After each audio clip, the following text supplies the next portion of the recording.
Structure of flower and mature anther. A flower, sometimes known as a bloom or blossom, is a reproductive structure found in flowering plants. The biological function of a flower is to facilitate reproduction. Basically, a typical flower will have three parts, namely the receptacle, then the accessory organs or sterile appendages, namely calyx and corolla, and the third one is the fertile appendages, namely androecium and gynoecium. Now let us discuss each part separately with a diagram. Here, a typical angiosperm shows the following parts. Pedicel. Pedicel is the stalk of the flower. And at the tip of this pedicel, receptacle is present. Receptacle is also known as thalamus or torus. And the floral orals are present on this. The four parts, that is the calyx. Calyx, it is the outermost oral. Then the second oral is the corolla. Then third is androecium. And the fourth is gynoecium or pistil. Coming to pedicel. This pedicel is the stalk of the flower, which may be short or it may be long or sometimes even absent. When absent, the flower is said to be sessile. Coming to receptacle, torus or thalamus. It is a swollen or expanded tip of the pedicel which bears or possesses the four orals, namely the calyx, corolla, androecium and gynoecium. Coming to the first one, that is calyx. Calyx is the first or the outermost protective oral, and the individual members of calyx are known as sepals, which are usually green in color. And the second one is corolla. It is the second or the attractive oral present next to calyx. Each member of corolla is known as petal, which are variously colored. The third one, androecium. Androecium is the male oral. It is a collection of male parts called stamens.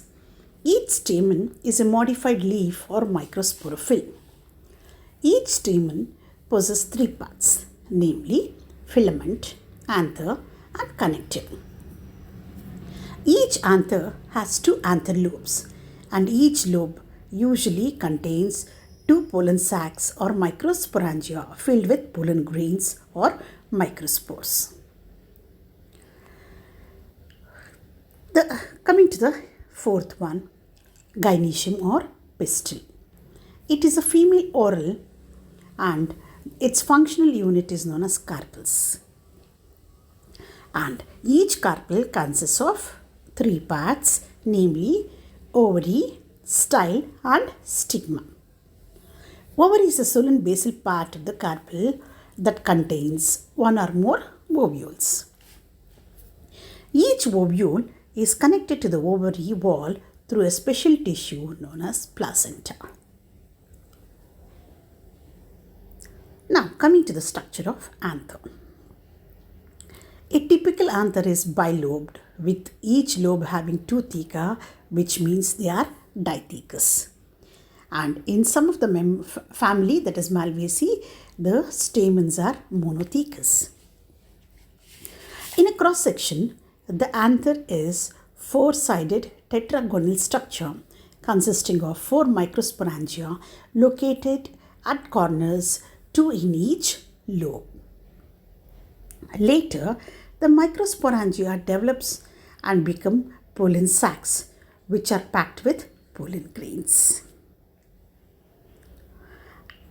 In a transverse section of the anther, it shows the presence of the cavity surrounded by anther walls.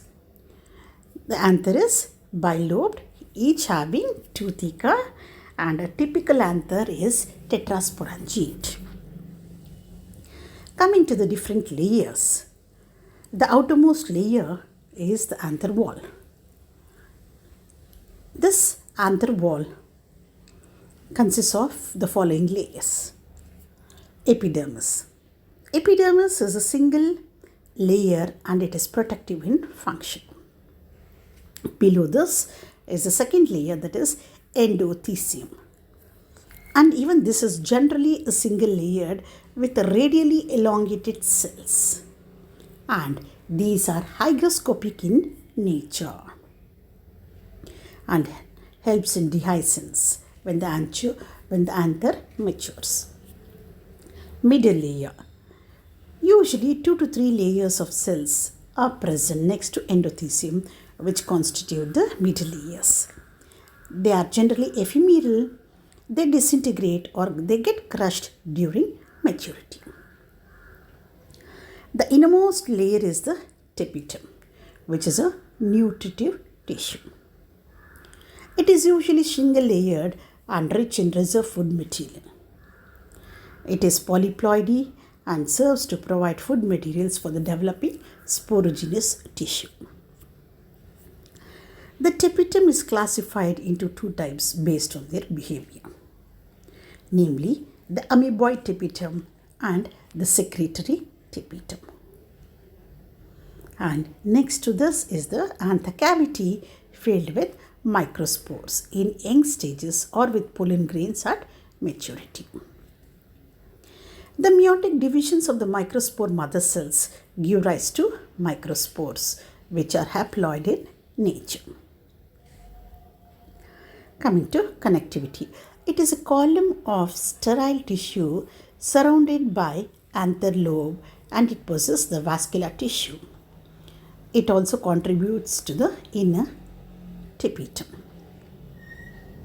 So, in a mature anther, you can clearly see the anther walls and the locule.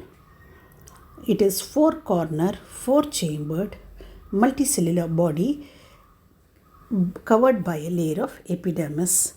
The partition wall between the 2 pollen sacs or at the place of dehiscence is dissolved. The endothelium middle layers are present below the epidermis. They also get crushed. Along the line of dehiscence of each lobe, thin walled cells of endothelium forms stomi. The cells of middle layer are crushed and cannot be seen clearly. Many haploid microspores are present in the pollen sac. Thank you.